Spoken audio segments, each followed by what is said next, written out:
Pour sauver Magneto, Mystique injecte du mercure dans le corps d'un gardien. Grâce à ces quelques sphères métalliques, Magneto peut anéantir toute la prison.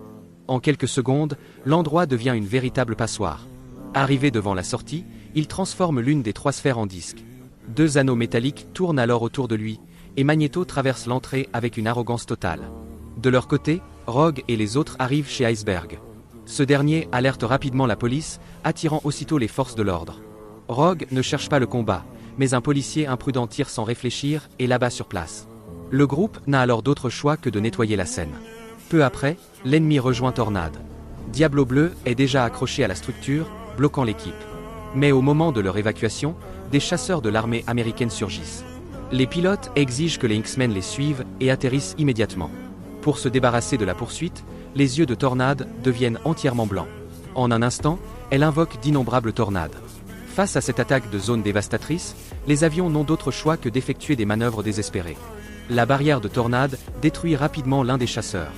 Le second profite d'une ouverture pour lancer des missiles d'interception.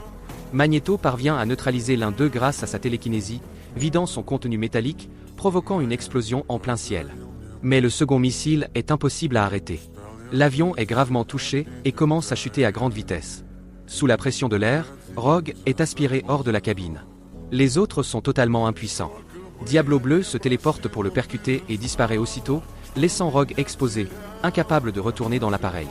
Malgré tout, personne ne peut empêcher le crash. Contre toute attente, c'est Magneto qui intervient et sauve tout le monde.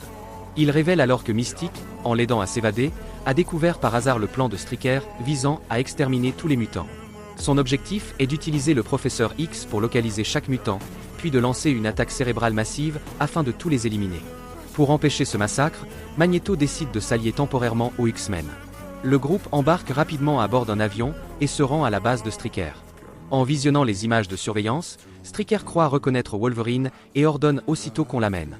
Mais en voyant le véritable Logan, il comprend immédiatement que celui aperçu sur les écrans était un imposteur. Pendant ce temps, Mystique infiltre la base, prend l'apparence de Stryker et s'empare de la salle de contrôle. Stryker ordonne d'accélérer le processus. Le mutant en fauteuil roulant permet au Professeur X de plonger dans son illusion. Il lui commande alors de localiser tous les mutants afin de lancer l'extermination.